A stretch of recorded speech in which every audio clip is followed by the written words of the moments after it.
Bonjour tout le monde. Quel est le pays le plus dangereux du monde? Je pense que les gens vont donner la réponse, la Chine, la Russie, mais suivons la vidéo et puis nous allons continuer après. Le fait est que le Venezuela est quasiment à lui seul la plus importante source de pétrole et de minerais de la planète. Alors, pourquoi ce pays traverse-t-il aujourd'hui l'une des plus grandes crises humanitaires de l'époque moderne? Donc, la question qu'il faut toujours se poser, c'est de quel point de vue vous regardez ces infos. Vous rentrez chez vous après le boulot, vous allumez la télévision, et voilà ce que vous voyez. Vous en concluriez que le pays le plus dangereux sur le plan mondial est... Allez-y, dites un pays, pas besoin de lever la main. Clairement la Russie. Clairement la Russie. Belle assurance, ça me plaît. Qui dit la Russie? Qui pense comme elle? Les mains, ok, super. Un autre pays? La Chine. Pas la peine de me crier dessus, mais bonne réponse, la Chine. Un autre pays? Lequel? La Corée du Nord? La Corée du Nord. Qui vote la Corée du Nord? Et... le Venezuela, quelqu'un? Non? Ah, si, on a quelqu'un au fond qui s'inquiète au sujet du Venezuela. À part lui, personne d'autre? Pas dangereux? Ok. Maintenant, voyons lequel de ces pays a les plus grandes ressources pétrolières de la planète. Plus que l'Iran et l'Arabie Saoudite. Wow. Bon, alors regardons ce qu'il en est de l'or. Plus d'or que toutes les mines d'Afrique réunies. Le fait est que le Venezuela est quasiment à lui seul la plus importante source de pétrole et de minerais de la planète. Alors, pourquoi ce pays traverse-t-il aujourd'hui l'une des plus grandes crises humanitaires de l'époque moderne? Les analyses actuelles indiquent que le risque pour le Venezuela de connaître un effondrement économique est de 87%. Aux informations, ils appellent ça une crise. Mais au niveau mondial, on appelle ça un État défaillant. Si vous n'avez jamais entendu ce terme, les autres exemples d'États défaillants de l'histoire récente sont le Yémen, l'Irak et la Syrie. Et si ça ne suffit pas à vous inquiéter, sachez que le Venezuela est aussi le seul de ces pays qui se trouve à 30 minutes de portée des missiles nucléaires américains nouvelle génération. Vous n'entendrez parler de rien de tout ça aux informations, parce que les plus grandes puissances mondiales n'y tiennent pas du tout.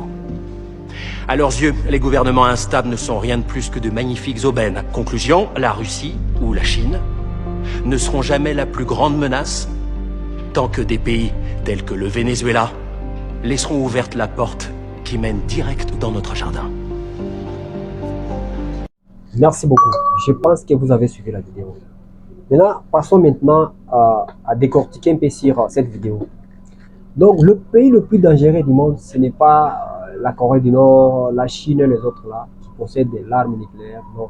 Ce sont des pays qui possèdent le plus grand nombre de réserves en matière naturelle. C'est pourquoi je vais vous dire une chose. Ce qui s'est passé aujourd'hui au Venezuela, c'est parce qu'eux-mêmes détiennent 70% des réserves mondiales du pétrole. C'est pourquoi les États-Unis est en train d'envier ces pays-là. C'est pourquoi vous allez vous rendre compte que ce genre de situation s'est passé en Irak, s'est passé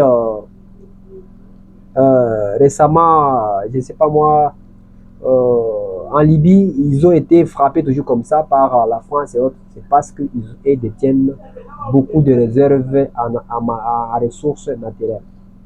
Je vais vous dire une chose. Par rapport à ce qui s'est passé au Venezuela, ce sont les mêmes histoires qui vont se passer aussi dans les années à venir en République démocratique du Congo. Je ne suis pas un prophète, mais nous regardons ce qui se passe au monde avec les grandes puissances parce qu'ils sont là pour envier les richesses de d'autres pays. Ils sont là pour leurs intérêts seulement. Regarde, nous allons voir quelques points clés qui vont... les points clés qui prouvent à suffisance qu'un jour, si ce n'est pas la Chine, si ce n'est pas la Russie, si ce n'est pas les États-Unis, il y aura toujours un pays qui va faire la guerre au Congo pour s'accaparer notre minerai. Regarde, la RDC est un pays qui a été qualifié comme un scandale géologique. Ça, c'est pas moi qui l'ai dit, même la science a tout prouvé. Regarde, les ressources naturelles. La RDC occupe dans les ressources du minier classement mondial. On commence par les cobaltes. Les cobaltes, la RDC a au moins les réserves de 70% des réserves globales dans le monde. Le cuivre, la RDC occupe la deuxième place après la Zambie. Nous avons au moins 88 millions de tonnes selon la Banque mondiale des réserves mondiales que nous avons. Les coltans, les colombo-tantans.